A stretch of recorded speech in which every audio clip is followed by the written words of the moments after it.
welcome into the CHGO White Sox postgame show presented by PointsBet. Use promo code CHGO when you sign up to get 2 risk-free bets up to $2,000. Welcome into Studio A of our CHGO offices here in the West Loop of Chicago. I'm Sean Anderson, the host of the CHGO White Sox podcast. You can follow me on Twitter at Sean_W_Anderson. Alongside me, as always, it's the full CHGO White Sox crew. We got Vinnie joining us on the far left. He is the CHGO White Sox beat writer. You can follow him on Twitter at Vinnie Duber. And the man in the middle is Herb Lawrence. Hello. You can follow him on Twitter at Ecknerwall23. He's the CHGO White Sox community leader. We are here to recap the Rockies and White Sox series. The White Sox lose today 6-5. It was an interesting game. It was, pretty frustrating to start. 3 earned runs for Lucas Giolito to start the game, but the White Sox clawed their way back in, had the lead, a 5-4 lead after 7 innings, and then heading into the ninth, the bottom of the ninth, things got tricky. A lot of things happened in between there that we'll talk about. Leury Garcia, Joe Kelly, you even have Lucas Giolito, but let's start at the end of the game. Kendall Graveman was unable to find a strike, and then when he was able to find the strike zone, Diaz hit it for a walk-off, putting the Rockies up 6-5. What do we make of the end of that game? Is it mainly just a cause of the White Sox being banged up and having a game yesterday, or is it larger issues? I think if you look at Kendall Graveman's season, you have to be pretty happy with what he's done. He's been pretty good all year long. That's what the numbers say, obviously, and certainly he's a guy who they paid premium money for to get a premium reliever that could pitch at the end of games, and he's really been pretty good at doing that for the most part. Now, obviously, it's going to stick with people today, the images of today, and that was just about as bad as you can do in the 9th inning in a 1-run game, walking 3 straight guys without getting an out, and then giving up a game-winning hit right after that. So, what do I make of it? I make that it was a terrible day for Kendall Graveman. Does it make it a terrible year or a terrible problem that needs to be solved? No. But here we are, probably, 3 times in the last 5 games now, we're talking about a bullpen blow-up. Yep. And guys who are really, really good, Kendall Graveman and Liam Hendriks, being at the center of a couple of those. So Rick Hahn said that the bullpen is going to be his number 1 priority at the deadline, and boy, does it look like he's got reason to have that be the case, because the way things are going, it really seems to be a daily basis right now where we're trying to figure out who's available, who can pitch. And again, some of that is just a baseball season, but today, right, no Liam Hendriks because he threw 26 pitches last night, gave up a home run, and then they turn around and play a day game. That's part of that is baseball. Part of that is your guy not doing what he's supposed to be doing. If Liam Hendriks had thrown 11 pitches last night and thrown a scoreless 9th inning, he might have been out there again today. Mm-hmm. But that's not what happened. And so a rocky stretch for Hendriks, who obviously we know is one of the best closers in baseball, teamed with some other things going on in the bullpen. Now you got some more injury issues to talk about maybe with Joe Kelly. Rick Hahn's going to be looking for bullpen here over the next few days, and it looks like he's going to need it.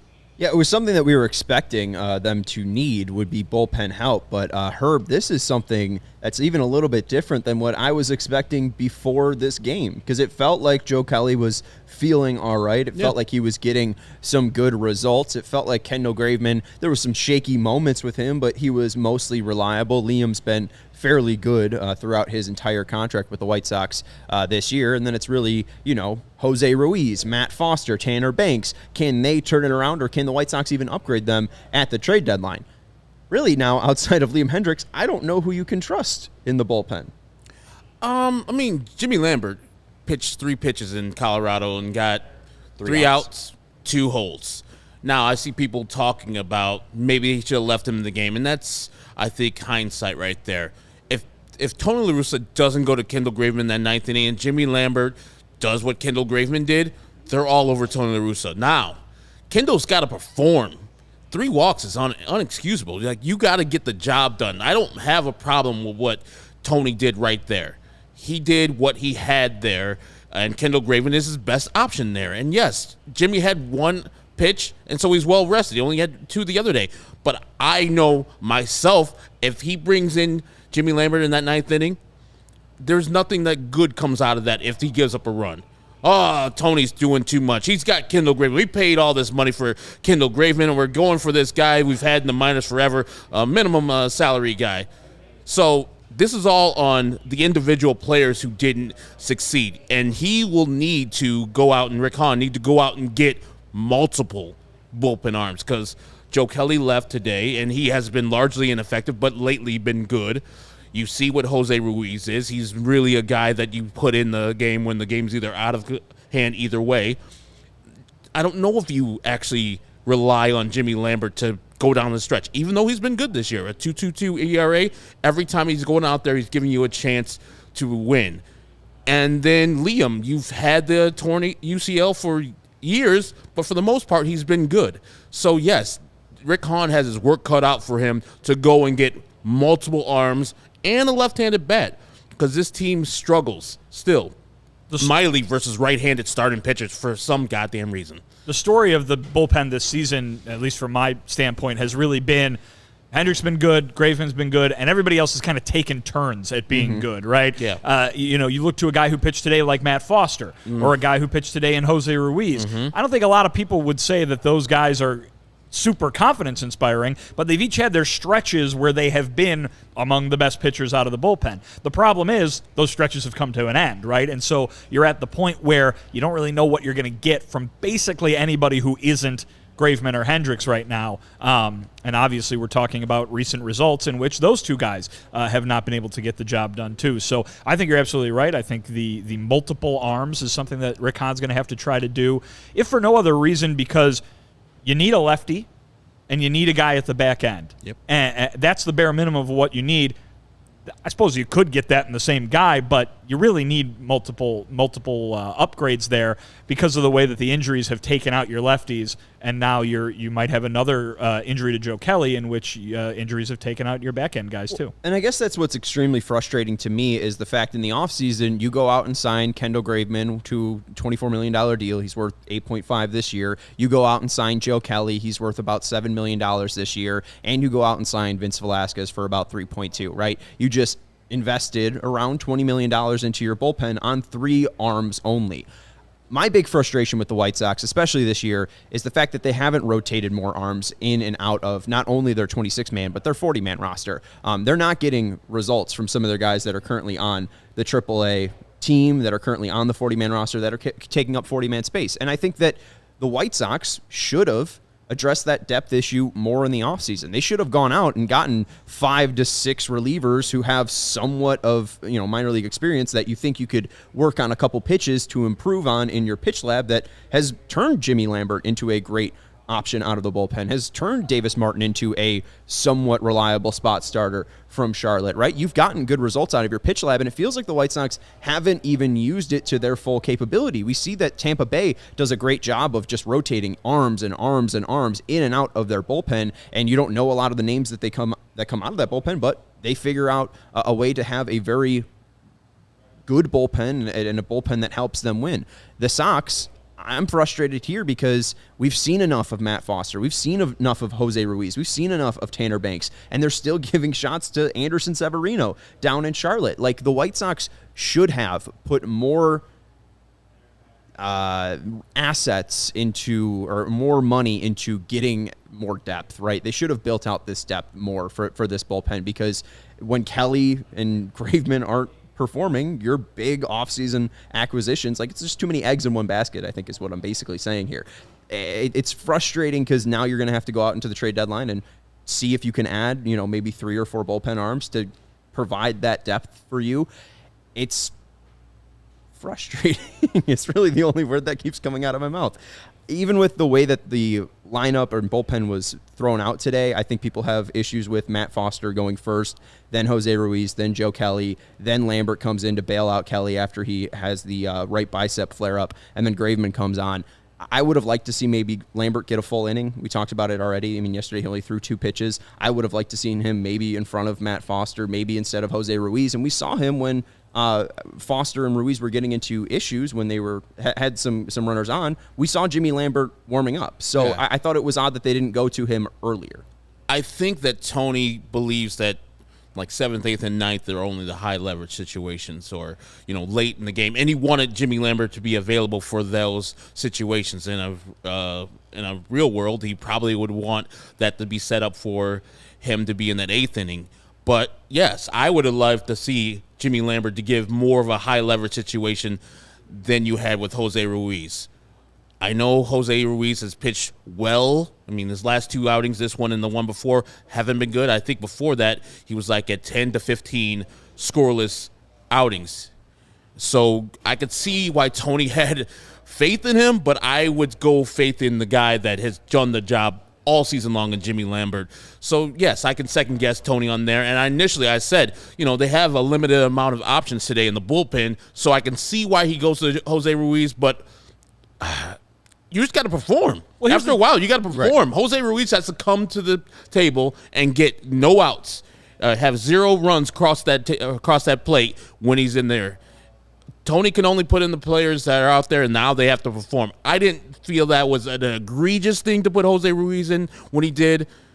I mean, eventually it did come back and bite him in the ass because he did give up 1 run to make it 5-4. I mean, those were the guys that were going to pitch today. There really wasn't any other combination. Right. The only pitcher who was, I think, available who didn't pitch was Tanner Banks. I mean, these were the guys that were going to pitch. You knew Matt Foster going into this game, or I should say you knew once Lucas Giolito came out of this game that Matt Foster was getting an inning, that Jose Ruiz was getting an inning, and I was actually surprised that Joe Kelly pitched at all, to be honest, given that he went 20 pitches just last night. In another very high-stress inning for him. He got himself into another jam today before he left with the injury. So these are the guys that were going to pitch today just because of the way things went, the way the schedule is worked out. And, Herb, you're absolutely right. It's on them to get an out. It's on them to get an out. And there were guys who were not doing that. Even the scoreless innings today were really bumpy ones. And I mean, Kendall Graveman at the end of the day is the best pitcher you had available to come out of your bullpen. He's got to get the job done. And he did the exact opposite of that. 12 of his 17 pitches were balls. Right. Like, I just wonder how we're feeling if Kendall Graveman performs like Kendall Graveman does. Are we still seeing that this game was totally fucked? Because it was, no matter what. The result makes it even more. But, we're a process over results. Even if they win this 5-4, and Kendall Graveman does his job, there's a lot of problems with this White Sox team. So many problems. And yes, the glaring thing right now is the bullpen because of how we lost. But I think the offense of scoring 7 runs in 2 games in Colorado versus those 2 pitchers that they threw out there in Senzatella and Marquez is more the bigger story for me because they usually play well on the road. They usually hit well on the road, and those guys are no great shakes. They're not even. Senzatella's having a sub-5 ERA right now, and 5.5 for Marquez. We should have crushed those guys. The execution on offense was not great either, but totally. There's a dumb team. There's a team that doesn't execute with runners in scoring position. They have few guys who come through like A.J. Pollock, but they need something to spark them. We every time we think, oh, here we go, and then no, we're right back to 500. Right, and it's snip, snap, snip, snap, just like Michael Scott said, about Jan and the vasectomy. I mean, it's just it's up, it's down, that's back, a good reference. I was not expecting that one. Thank you. And going up real quick, I don't know if we've mentioned this. Vadan right here, Patel, saying, what about Lopez? Is he injured? So after Saturday's outing, he apparently is dealing with back soreness. So Liam Hendricks, we assume, not available because he threw over 25 pitches yesterday. And then Raylo not available because he's dealing with some back tightness. So And he threw 25 pitches yesterday, and today is a day game after a night game. Right. If they are if tonight's a night game, maybe it's a different situation. I don't know. Well, and let's look at Joe Kelly, who also threw 20 pitches in last night's game, and in this game left with an injury. He left with a right bicep discomfort. What the White Sox said, he said he'll be further evaluated. So we don't have enough on Joe Kelly right there, but it's his throwing arm. This is a guy that's dealt with nerve issues before the season. In that muscle. So this is like maybe not the worst case scenario, but I'm definitely holding my breath about this because the guy that the White Sox signed to be one of their setup guys this year, Joe Kelly, is now been bad and also might be injured as well with something that is lingering. So we don't know. I wouldn't go that far, but could possibly. You just point out that the injury that he left with today is in the same spot as the injury that he had when they signed him. It's just concerning. So Sure, absolutely. I don't know. And even to this point, too, this is from Daryl Van Schouwen. He's out in Colorado. And Kendall Graveman said about pitching on back-to-back days and being smart with their usage. He said, we have to be careful and smart with usage, and we also have to win baseball great games. The biggest thing is communication. If you can go that day, you let them know, and if you can't, then you need a day. We're already more than halfway through the season, and for the body and the mind, it's tough through a 162 season. The dog days are coming up, and you have to be strong enough to get through it. The White Sox right now, or today's game, really didn't show that they were strong enough to get through it in their bullpen department. And, I mean, we're not sure if Joe Kelly said, hey, I'm not ready to go today, but maybe Tony still makes that call and says, hey, we really need you at this point just because we thought we might have gotten more innings from Lucas, or maybe we would have been able to use Jimmy Lambert more. You know, it's a tough spot that they were put in just with Raylo not being available and Hendricks not being available. And I think also the White Sox, the way they run their IL, it could be trouble, especially you're going to Colorado. You know that Raylo's not available for the whole series, and I know you don't want to put him on the shelf for, 15 days when you probably need him for the Oakland series and the Kansas City series, but no one's available in a spot. He's just taking up a spot that won't be able to be pitching. You know that Colorado's going to be tough. You know Lucas is going out one of those starts, and he hasn't been that great this year. So you're like, okay, we're going to have one of those games. Might be a bullpen game. So we need to do some back-end bullpen things where we can be safe when we need a guy. Maybe Davis Martin comes up for Raylo there and give Raylo the 15 days of rest, and because Davis Martin has been pretty good in his stead when he's been coming up for the White Sox. I just don't like that necessarily, but also, like I said before, performance has to come through. You can't win if your pitcher is just throwing balls. I know that Kendall Graveman's not trying, but he couldn't hit it. Right. Command and control was gone. Well, and it was totally gone. It was a complete opposite of yesterday. Yeah. He threw 11 pitches in yesterday's game, threw 9 of them for strikes. Today, he threw 5 strikes and 17 pitches. It's a complete opposite. And, you mentioned the IL stuff here with Raylo not going to the IL, taking up that roster spot. That's the issue with the 40-man that I see.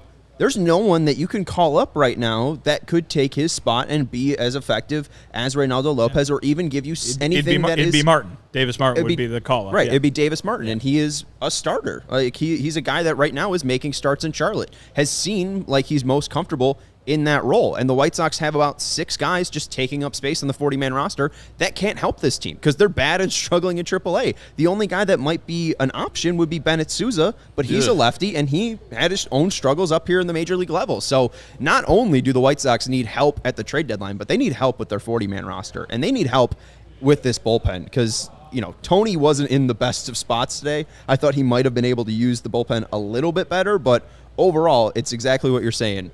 Guys need to perform. I mean, Kendall Graveman, 5-4 lead. I mean, they had the game won. Right. The game. I mean, they had the game won. They had the lead going into the 9th inning with the second best pitcher in their bullpen throwing. Right. That's supposed to be a win. You can spend as much oxygen as you can muster on coming up with every other reason, but the bottom reason is Kendall Graveman didn't do his job today, and he didn't do it in glaring fashion, and they lost. They lost the game they should have won. I mean, you talk about the offense, you're absolutely right. The Colorado Rockies are not a good team. You should be able to score more runs, but they scored 2 runs yesterday and they won. So good job. You know what I mean? They scored 5 runs today and they should have won. That would have been a good job, but they didn't.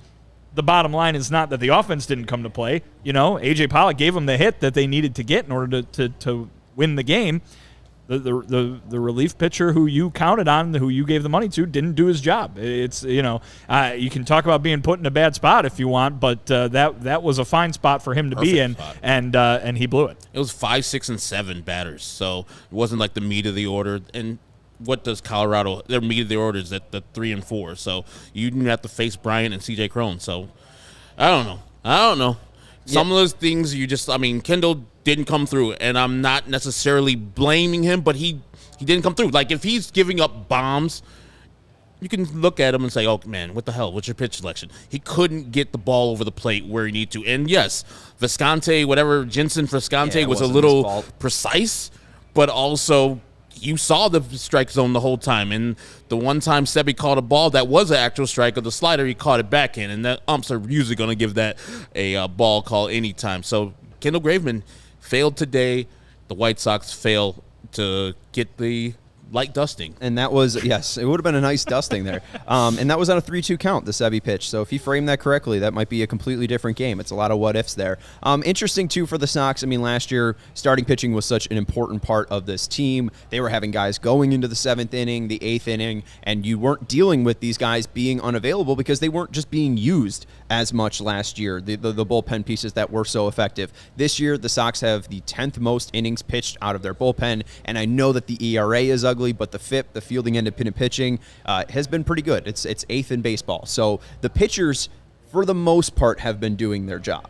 Today was a good example of them not getting it done, and that's why the White Sox lost. The best way to support CHGO is to download the PointsBet app and use code CHGO when you sign up. If you do that right now, you get 2 risk-free bets up to $2,000. But that's not it. If you make a $50 or more first-time deposit, you receive a free CHGO membership, which unlocks all of our web content, and you'll even get a free shirt of your choice from the CHGO locker. That's $2,000 in free bets, a free CHGO membership, and a free t-shirt from the CHGO locker, all for making more than a $50 first-time deposit at PointsBet. If you have any questions, you can email pointsbet@allchgo.com, and we'll help you out. And PointsBet's your home for live in-play betting, and it's just got even better. If you see an edge in the game you're watching, if your favorite team is primed for a comeback, don't just watch the game, bet along with it live. There's more live betting, more live markets, and faster live cash outs with the PointsBet app. So what are you waiting for? It's time to elevate your live betting game. Download the PointsBet app right now and use promo code CHGO when you sign up. Once the game starts, don't just bet, live your bet life at PointsBet. If you or someone you know has a gambling problem and wants help, call 1-800-GAMBLER for crisis counseling and referral services. And our next partner, it is our newest partner, and we're very excited to tell you about them. Chicago sports fans, your home for the best Chicago sports coverage,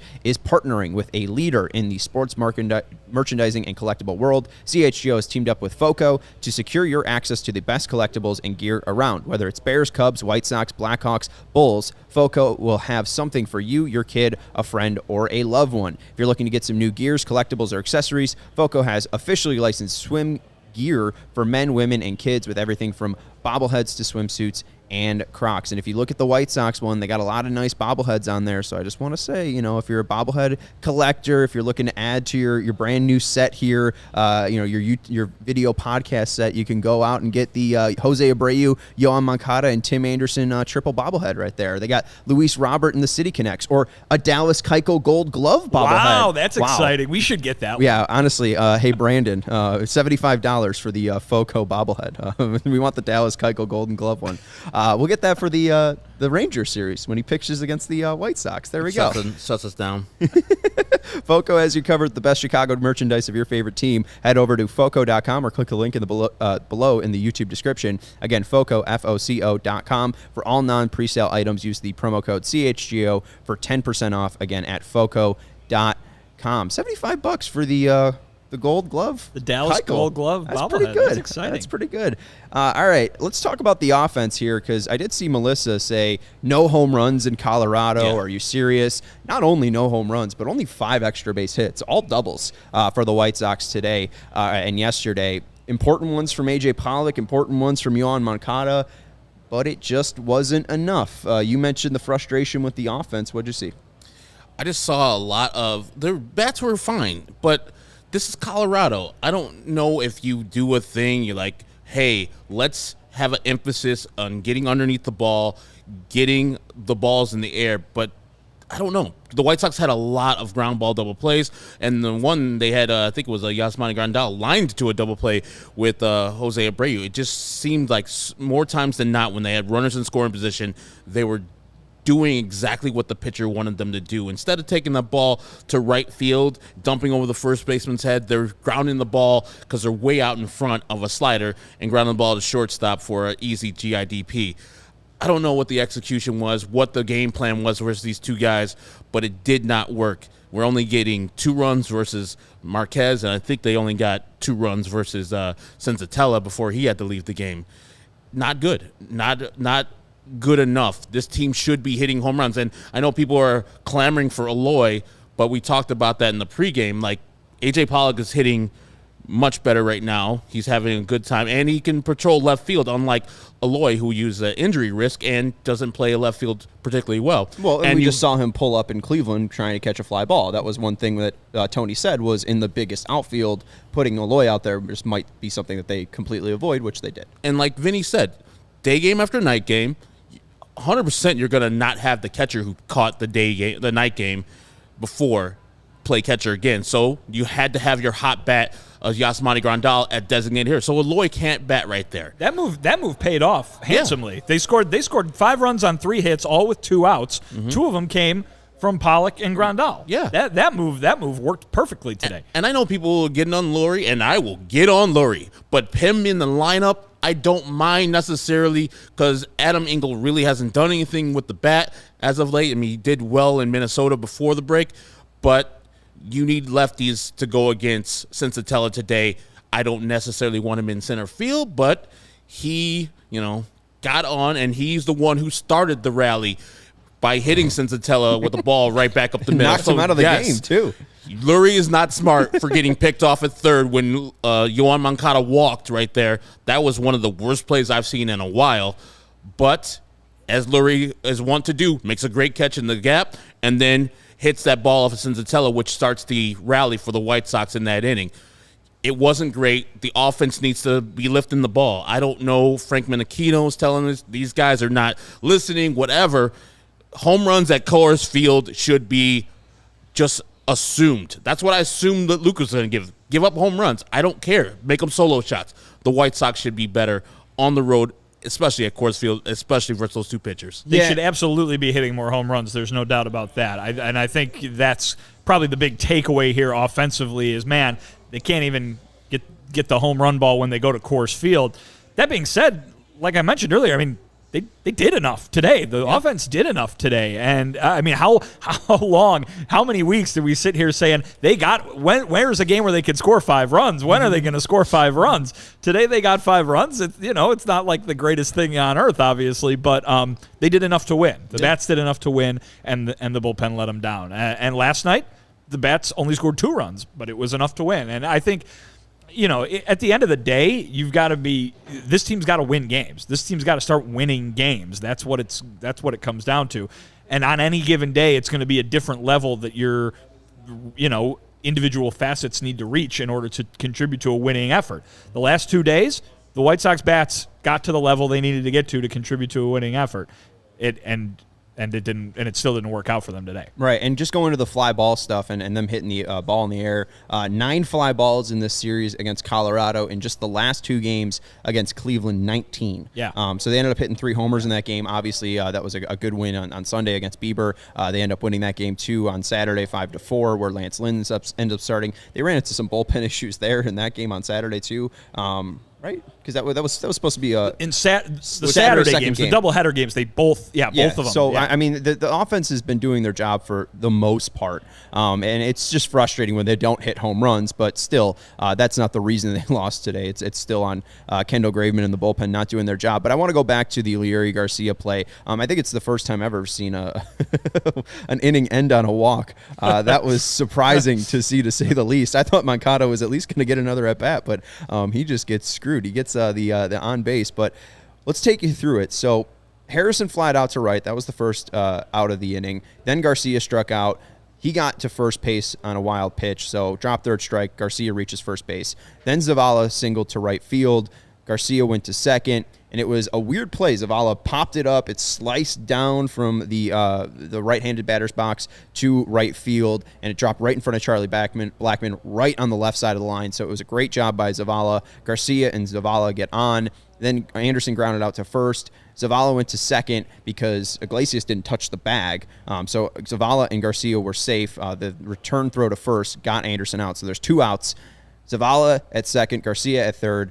Moncada on 5 pitches draws a walk, and Garcia, lollygagging down the third base line, gets picked off. And it's not even like a catch and throw from the Colorado catcher. Like, I mean, it's a catch. He looks and waits for Ryan McMahon to get back over to third base. It's a great pickoff play, but it's also just, why are you in that scenario in the first place? And honestly, I know Leury is well-loved by this team. He's well-loved by Tony La Russa. He is the longest-tenured White Sox.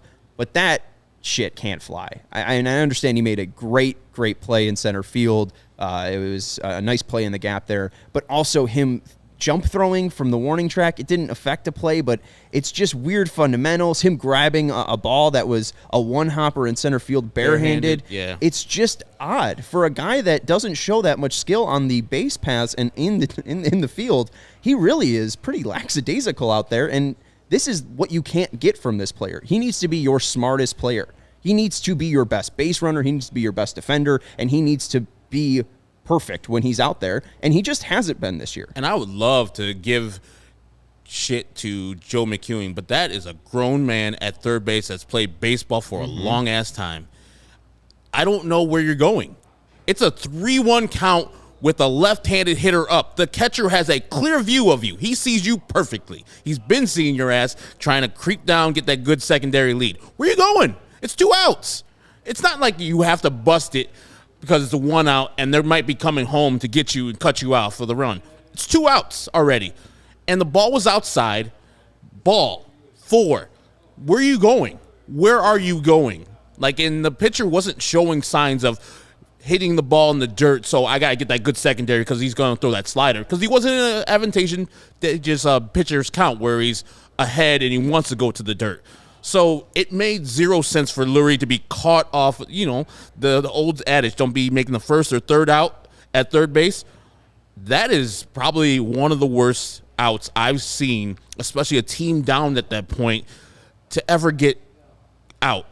Where are you going? And he was out by a good margin, too. Like you said, McMahon was at shortstop position, and he ran over to third base. That's how much Lurie was out. They had the third baseman run from the shortstop position and still get him out by plenty. Yeah, I don't do the punitive thing where you do like Bobby Cox did with Andrew Jones, where he's takes him out of the game in the middle of the game and to embarrass him.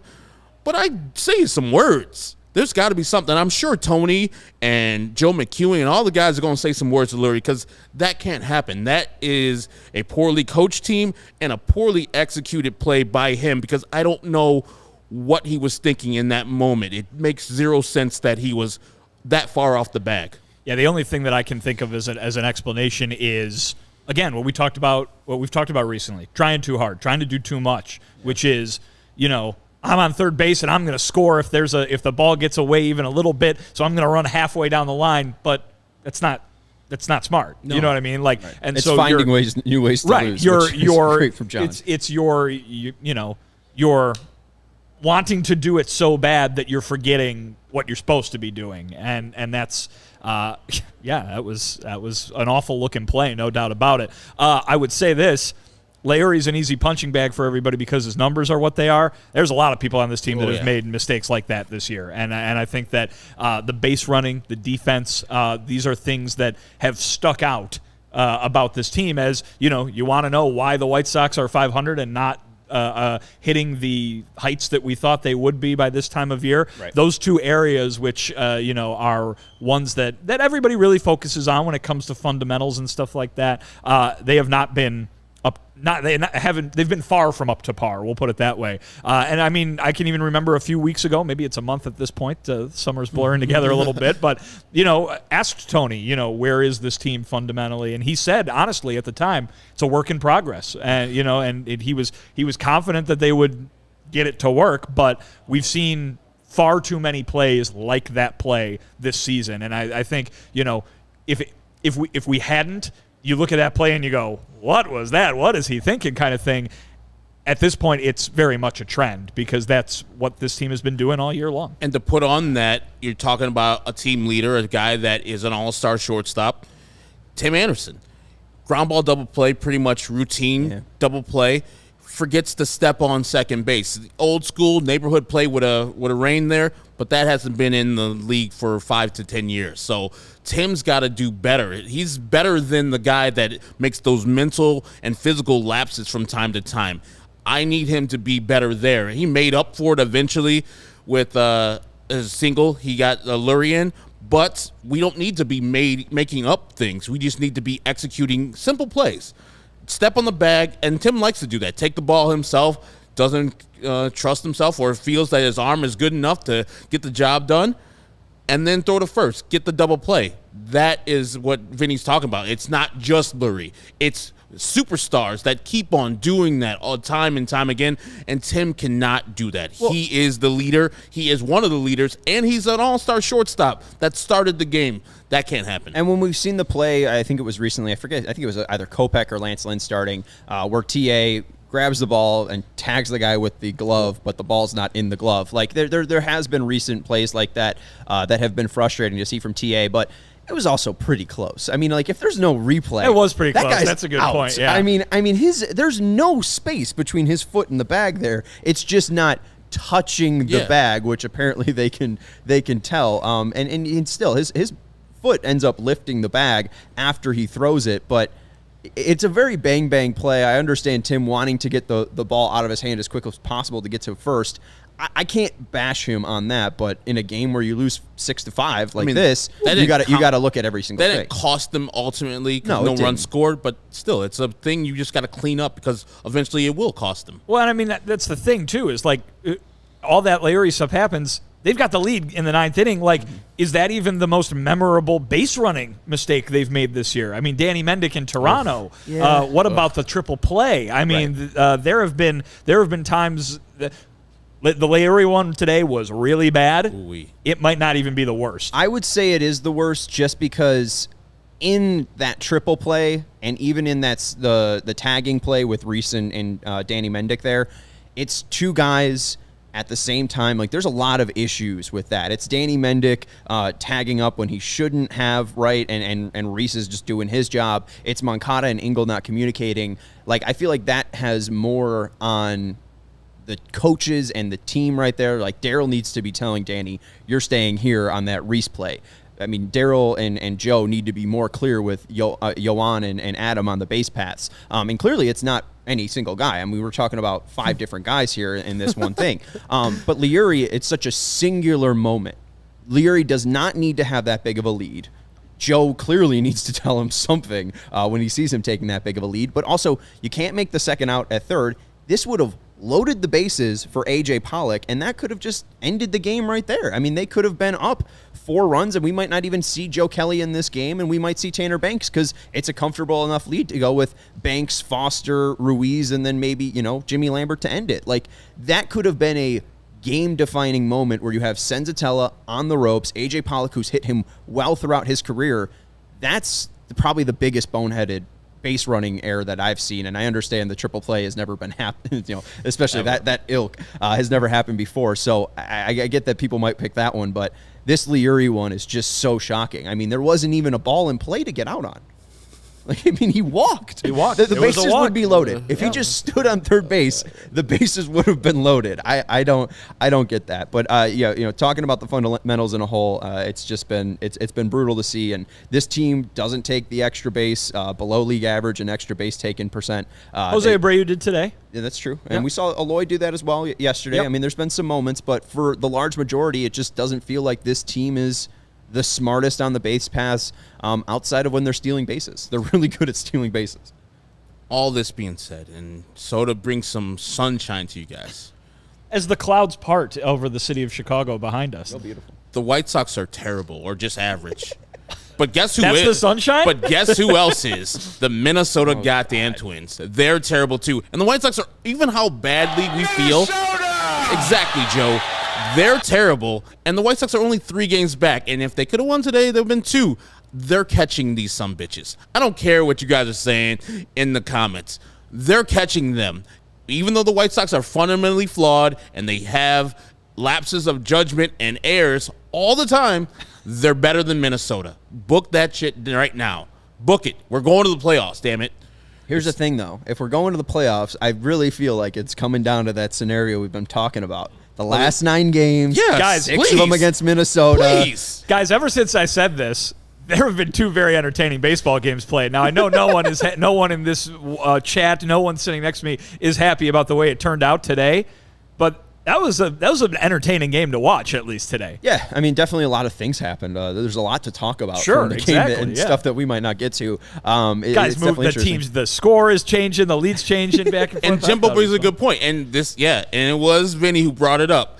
It's like, be honest with yourselves. Even if they win the division, are you going to enjoy it? No. Vinnie brought up every game will be like this. And I don't enjoy, like, it was a lot of frustration, a lot of, why are we doing this? Like, I don't want that every game. Can we get a laugher once in a while? A big-time ass-whooping of Detroit. This weekend, we got Oakland. I know they just swept the Houston Astros, but some teams match up well versus other teams.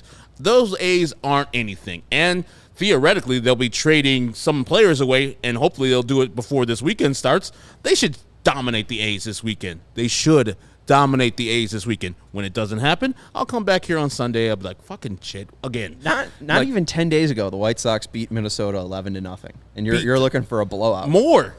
11-0. More. That's a big blowout. Do it again. You're looking for Toronto. Like, we do it so few and far between. We did it like early in the season with the Tigers, then again with the Tigers like in June, and then we get finally Minnesota. We beat them like they stole something. July 9th, 8-0 over Detroit. July 12th, 7-0 over Cleveland. July 14th, 12-2 over Minnesota. July 17th, 11-0 against Minnesota. I mean, there's some decent We got 5 in there. wins right there. 4 in the past, I mean, I guess last week of the season. Yeah, 5 in 90-plus games. 13-4 against San Francisco, 11-4 against Los Angeles. My point is that, you know, it's happened at least a little bit more than we're used to. Well, I mean, more in between than what we're used to. I mean, this year's been rough. I mean, this is still the best this offense has performed. I mean, this is probably their best month, I think. It's either this or June, and I don't think it's even close offensively. Yeah, it's been better. Yeah, they've been better, but we need to start seeing a little bit more versus this 19-game stretch. We're now 1-1 in the start of this 19-game stretch versus subpar teams. Well, and I see someone say, it's Tom Jankowski saying, and this is the easy part of the season. The Sox still have the second easiest schedule in the major leagues. But again, like, this wasn't anything that, like, Colorado was too difficult. Again, we think that the White Sox should hit the ball in the air more, and that possibly could have led to more home runs, which would have made it easier to win these games. And the bullpen blew it. I mean, this team lacks fundamentals, and until the Hall of Famer baseball manager and his crew figures it out, this team's still going to lack fundamentals because it's not shown up at any point this season so far, and it didn't even feel like they were this lacking in fundamentals last year. Well, let's also remember, too, listen, obviously the blame gets spread all over the place. I'm not trying to shield anybody from it because it's deserved from top to bottom in the organization. But let's also remember, these guys are Major League Baseball players. It's not like they're a bunch of little leaguers who, you know, have to be taught how to play the game. I mean, they should know what they're doing out there. Yep. And you know, again, like I'll say it again because I'm sure there's a comment coming accusing me of something. But everybody deserves the blame, particularly the manager because he's at the top. That's where the buck stops. Who also deserves the blame are the players who are supposed to be doing this and who've been playing this game for the last 20-something years of their lives and, you know, need to go out there and do that too. So, you know, I'm always shielding. If only I had Captain America's shield, then I would always be shielding Mr. C. But unfortunately, I'm not Steve Rogers. I heard a rumor about Steve Rogers, and I heard that Steve Rogers is actually on a plant-based protein diet, just like Chicago Bears quarterback Justin Fields. I have to tell you about Owen, which stands for like that. only what I didn't you like need. that one bit. My bad. Owen is a 100% plant-based protein shake that gives you nutrition that works as hard as you do. All of their products are free of artificial ingredients. They're allergen-friendly. There's no gluten or dairy in them, and they're easily digestible. I've really liked them when I've been either working out, moving stuff from apartment to apartment. It's been really nice to replenish the energy that I exert with Owen. I enjoy the chocolate flavor. I enjoy the vanilla flavor. I enjoy the salted caramel flavor. I really enjoy the strawberry banana flavor. They really do provide a great boost for you, and like they say, they're a snack. So even if you're not working out, it's still 100% plant-based protein that you're putting into your body. There's no gluten or no dairy, so it's not going to mess with any of your allergies or anything like that. It's allergen-friendly, and it's free of artificial ingredients, so everything that you're putting into your body is going to be good for you. And I first heard about Owen from Steve Rogers, because I guess he's older than Justin Fields, but I also heard it from Chicago Bears quarterback Justin Fields, who follows a plant-based diet. Owen and CHGO have partnered up to give you an awesome offer. You get 20% off your first purchase at liveowen.com. That's LIVEOWYN.com.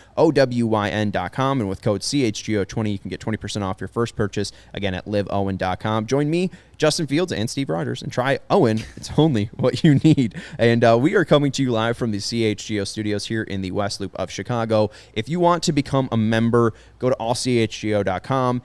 You get the live shows, you get the podcast, you get the pregame, post games, all for free, but the exclusive content is behind our paywall at allchgo.com. If you become a member, you get a brand new free t-shirt, and we got some dope swag to pick from. Herb's wearing one of the shirts we got. If you like the logo, you can rep just the CHGO logo and call letters. That would be great. But we got some new Sox shirts as well. We got some new Cubs shirts as well, and we got the great CHGO Skyline shirt. So now is a great time to sign up, and when you get access to all CHGO, you get access to Vinnie Duber's articles. He just recently wrote about Michael Kopech's performance in Colorado and how Jose Quintana might fit into that mix if they are able to acquire him. And you also talked about Rick Hahn and what he thinks about the second half of the season. So make sure that you go to allchgo.com, become a member, you get the free t-shirt, you get access to Vinny and all of our great writers' articles, and you also get access to the members-only Discord, the CHGO Lounge, where you get to shout out and chat with all of us live in-game. If you see Leury Garcia get picked off third base, after Yoan Moncada walks, you can go and message all of your frustrations to us in the CHGO Lounge. So if you want to help support us, allchgo.com is a great way to help us out and go and support us. All right, let's go out to Colorado.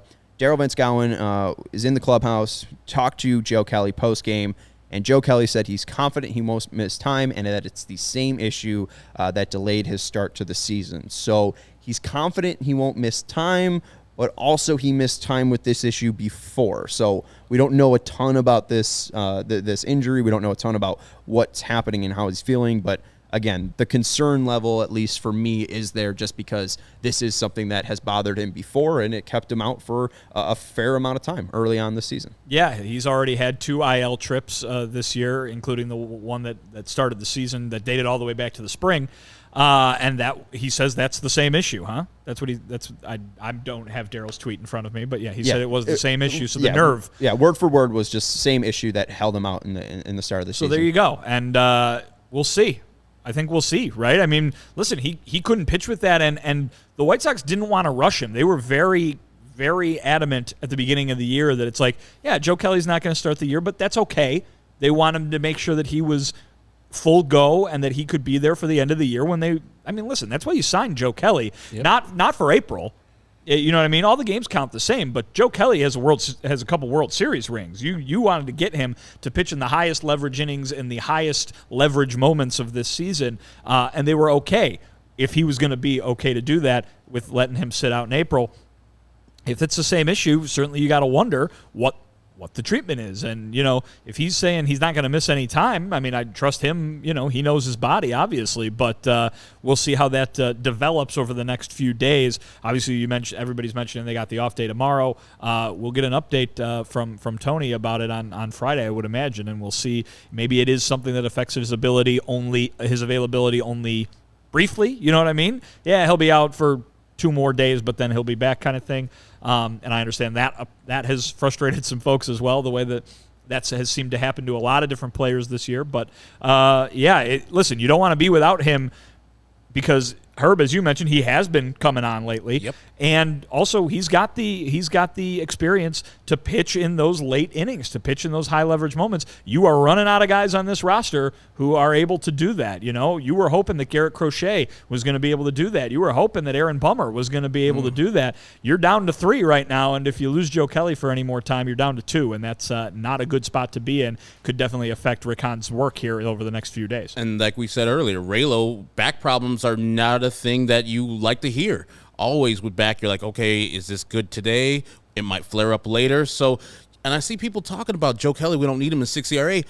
As Vinny just said, he's coming. That ERA was 10 not too long ago. He's looking good. Struck out 2 today, gave up a hit, and had to leave the game. If he's feeling confident it won't take a long time for him to get out of this injury, I trust the man. He knows his arm, just like Liam knows his arm with his torn UCL. These guys know how to get ready for a start, and he knows when to ramp up and when to be ready for the September and October games. Joe Kelly will be fine, and if he does come back and healthy, I don't have a worry about Joe Kelly pitching for the White Sox. The 6 ERA is not of Joe Kelly. Yeah, he's not that bad. I'm just concerned that if this is going to be an issue that consistently comes up. If not, I'm not too worried about him. If he comes out and he's able to pitch, he doesn't have to go on the IL. all's well that ends well. You had to use Jimmy Lambert, and that really wasn't the issue. The 8th inning was fine for the White Sox today. It just wasn't what they were expecting with Joe Kelly, and maybe you just don't pitch him on back-to-back days like you just did. And part of this, the reason why I'm bringing this up too, Matt Spiegel reported that Joe Kelly's contract stated that he couldn't pitch in back-to-back games until July 1st. He ended up pitching on July 1st and July 2nd in back-to-back games, and he ended up pitching on back-to-back days on the 11th and 12th and the 22nd and 23rd. So this isn't something new for him, but he is dealing with some more increased usage, so maybe that is causing the flare-up here. But in his last 7 innings, only 5 base runners allowed, 10 strikeouts. That's not including today, but he's been very, very good. So, and especially with his demeanor, we saw how he acted after he struck out that one Astros player and gave him, all the lip talking. That one Astros player? Was it? I don't remember if it was. I believe it was Carlos Correa, was it not?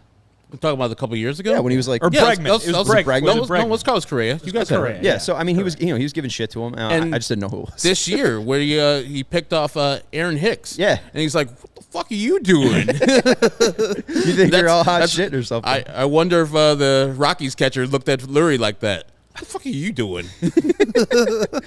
There's a great quote, too, from I think Joe Kelly actually talked about what that quote was when he picked off Aaron Hicks. So go out there and find it if you can. It's incredible, just what he said. Oh, he said, so then I turned around and throw it, and I beat it by a mile. I could see Aaron's face just demoralized. So I was like, that a baby, Aaron. What the fuck are you doing? I said, way to go. You're such a stud. That a baby. And I just let it rip because that was the dumbest shit I've ever seen. You know what I mean? Just play your game. Don't press. So, hey, maybe Leary was pressing there. Don't press. That's the dumbest shit that catcher's never seen.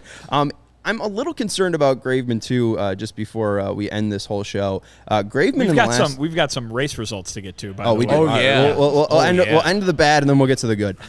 So last 20 games for Graveman, 21 hits allowed, 9 walks, and 5 earned runs, and he's got a FIP around 4. The ERA is good around 237, but the FIP's around 4. I'm just concerned that maybe he isn't that great. They end up paying more money for him than Joe Kelly, and it just seems like a lot of base runners for him. Like, it seems like the stuff is really dynamic. The slider's very good. The sinker's very powerful, but it's just rocky with him. And especially today, adding on to where he's not able to find the strike zone. It's tough having this guy as your 8th inning guy. And honestly, at this point, even though Raylo's injured, like, Raylo's the second most trusted reliever at this point in my mind in the season behind Hendricks, and then I'd put Kelly or Graveman at 3 at this point with the way that Kelly's been pitching. And if he's able to be healthy, I might rather see Kelly in some higher leverage situations than Graveman. I don't know if you guys are changing your mind on that or have different opinions. No, I mean, I think you just need confidence. Like, if you have Graveman take a lesser role, I'm sure that won't do anything for his confidence, and he'll feel demoralized a little bit, like I lost my setup role spot to a guy that wasn't in this position before in Ronaldo Lopez. I think he's fine, and he's a sub-3 ERA. I know it's like 2.8 now, and today looked absolutely terrible. He couldn't get anything over the plate. But I don't lose any faith over Kendall Graveman because, as Vinnie said, for the most part, even like 3/4 of the time he goes out there, he's going to give you a quality effort. Even if he gives up a home run like he did the other day versus the Guardians, I still trust in Kendall Graveman to get more outs than give up those home runs. Much more outs than he gives up those home runs, and makes people look silly out there with his sinker, his slider, his fastball, all the stuff that he brings to the table. Yeah, and hey, maybe that's been the thing right there, is limiting home runs for him. He's only given up 4 this year, 2 in July. But outside of that, when he allows base runners, usually he's good at negating them, and that's why he's got that low ERA outside of today. Maybe today was just an anomaly, but we'll figure it out. Herb, I don't think this was an anomaly. We headed out to the alley of our offices, and you challenged Yasmani Grandal to a race. How'd it go? It went well. I mean, let's go to did it go well? We went. Steven brought some the measuring stick. Yes, We measured out 90 feet, and I ran it 3 times. We had Yasmani's sprint speed from home to first base, which was... So StatCast has his 90-foot split as 4.77 seconds. Okay, so that was the time to beat. Yes, so the time for him running out of the left-hander's batter box to first base, Took 4.7. Because Herb challenged. Yes. He said on Twitter yesterday, I'm faster than him. You said you are faster than Yasmani Grandal and could beat him in a race. Hey, After A.J. Pollock gapped a double, Yasmani Grandal was on first, did not make it home, and you said, I could beat that son I of a said bitch. I can beat him. He's real slow. But also, we didn't account for him being the left-handed batter's box. Let's go. That's like an extra 2 feet. Oh, you want you want some help boy. here? All right, Oh, so boy. there was 3 times I went this distance. The first time was like 5.5. It was Sean filming from behind. Steven, our producer, was filming at the Steven, in can we line. get a more accurate All right, number? the first time was 5.7. Wait, hey. We have video evidence of this, do we not? And then Vinnie was taking the time. So he said 5.7 for the first one, and I think 5.2 for the You second got one. down to 5.2. And I was like, I'm not losing this one. And it's like, I'm going to go extra hard. That's was- never a good thing, friends. Ever a good thing. So I was. Don't press. You were pressing. Oh, my God. Me and Lurie were right you there. pulled the Uri Garcia. Let's So- see the footage, says White Sox Tom. I think we can make that happen. I mean, it's, Before it's you on even the, say what happened on the third, let me it's on the internet, but also Hold the on. people who are watching the live show on YouTube, you guys get to see some of it, Ray or Sean. Also, it's a 5.5. I went back and checked it. It was a 5.5, then a 5.2. Yeah, you guys are taking my speed away from me. All right. and then this Jerks. happened. All right. So here we go. Are we showing all 3 or just No, the last one? just the last one. Just the so third he ran one. a 5.5, he ran a 5.2, and then Herb tried for the third and final. He was time. gonna. He tried to shave it down. Half was a coming. second. It was He thought he was coming. gonna be half a second It was faster going. in the third heat. What do you got, Steven? There he Speed. goes. There's There he Herb. goes. And then somebody shot me right in the leg. Oh, God. My I don't leg. think they heard your skin scraping against the asphalt. I mean, and Boy. technically, all I Boy. have is like my right knuckle and my middle finger is like scraped a little bit, and a little scrape on my upper, you got some like road by the rash elbow. there, yeah. That's about it. That's pretty good. I mean, Let's I get and I the full pretty much video. pulled my right hamstring. I don't have a right hamstring. Do you need one? No, not you. Depends Okay. on what you're trying to do, I guess. Yeah. Yeah. Just take the elevator. I mean, you'll be all right. these guys were saying that I was on track to beat Yasmani, so I'm going to take that. You were on track to be better than you were the second you time. were on track Yeah. to beat Herb too. Right. Herb 2 is real slow. You'll need about 10 shots to Hey, beat Yasmani. by the time we're done with this and I regain a hamstring, I can borrow one of you guys. I'll try it again. One more time. I gotta stretch out a little bit better. I thought I had stretched out well before this show. No, it didn't work.